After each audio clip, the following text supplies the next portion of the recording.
news. U.S. Embassy in Israel has reported, and I quote, the American Embassy in Israel and the consulate will officially remain closed today as shelter in place still in effect. Some minor damage from concussions of the Iranian missile hits near embassy branch in Tel Aviv, but no injuries to the personnel in the embassy. That's the big breaking news coming in. Remember, this entire conflict has been intensifying with Iranian missile hits. My colleagues Rishabh and Srinjoy are with me on the broadcast. Rishabh, to you first, what more details is the U.S. Embassy giving? Well, what we are given to understand that, the U.S. Embassy in Israel is in Jerusalem, and a small branch of U.S. Embassy, the working branch, one of the working branch is in Tel Aviv. Near Tel Aviv branch of U.S. Embassy, there was a missile hit and an explosion. Concussions of it did hit the boundary of the embassy as well. We cannot confirm, and even U.S. Embassy is not confirming that there was an attack on U.S. installation. It was a barrage of missiles that were targeted at Tel Aviv, and one of those missiles did land near the branch of U.S. Embassy in Tel Aviv. As precaution, and given that the shelter note is in place, the embassy in Jerusalem and all its consulate and branches will remain closed, is what we are given to understand.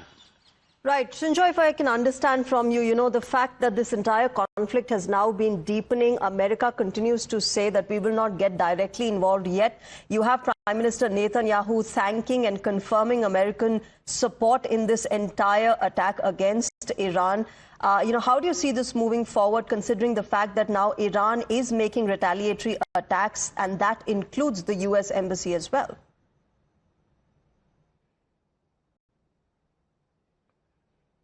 It's entirely possible that this missile was not directly aimed at the U.S. Embassy in Tel Aviv.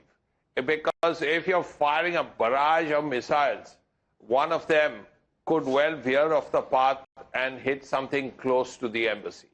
So this is not a direct hit on the embassy. Nevertheless, this is cause for concern, because the Americans have said that any attack on America will be replied with in a very serious manner. So if that is so, is this an attack? Is this being construed as an attack? That the Americans will have to decide. It's entirely possible that this missile attack has hit the part of the American embassy by chance. But how will America deal with it? That's one. Secondly, we know that the Americans are helping out with air defense, which means that the Iranian missiles come in, the American air defense systems also play a role apart from the Iron Dome. So that's a very positive support that Israel is getting from America. Nevertheless, some missiles are going through as they normally do, and some have hit, which is why there are casualties as there are. Now, this will lead to counter retaliations and counterattacks. Already the war is widening, because once Iran wanted, Israel only wanted to hit military and nuclear targets. Yes. Now it has hit logistical targets, like oil support places, so depots and all that. Now, if this is going to happen, then very clearly the war is widening.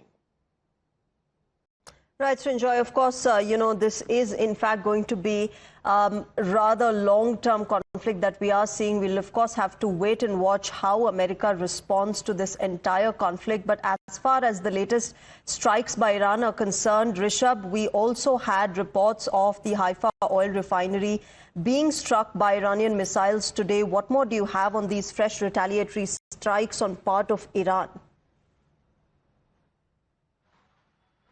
Well, Iran has made it very clear that they're not here to negotiate anymore, and they will hit back on Israel in the same manner that Israel has hit them in past 3 days. And that's the reason that we are seeing attacks in Jerusalem. Explosions have been heard and confirmed in Jerusalem. Explosions have been heard, and multiple explosions have been confirmed fund in Tel Aviv. Also, one, as Ashwini Chaudhary was also pointing out, near the U.S. Embassy branch in Tel Aviv, which, because of the barrage of missiles have taken place. One such barrage of missile was also targeted at Haifa, and oil refinery in Haifa, near Haifa port, has also been hit. The blaze could be seen even hours after the attack took place. So, in a very categorical way, what Iran is now doing, Iran is hitting at the infrastructure of Israel as well. They are hitting the government buildings, they are hitting the IDF buildings, they are hitting the oil refineries as well.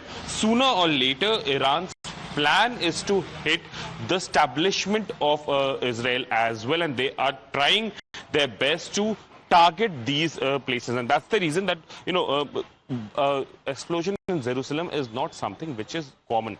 Even in the Gaza-Israel conflict since 13th of October, when the Operation Iron Sword was started by Israel, we haven't heard much about any explosion in Jerusalem. Jerusalem, more or less, has been peaceful till now. But now that there are explosions in Jerusalem also, one thing is clear: Iran is in no mood to limit their retaliation, and now they are hitting anything and everything possible in Israel. Absolutely, and multiple advisories that the United States is putting out for its citizens living in Israel. Ambassador Mike Huckabee, who's the ambassador to Israel from the Trump administration, has now said for any of the 7 lakh Americans living in Israel, check the embassy website for the updates, travel advisories, as well as the embassy operations. So, of course, we'll keep a close track of what exactly has been happening in Israel. Remember, as far as the Americans and the American embassy and the American officials are concerned. Rishabh and Srinjoy, thanks very much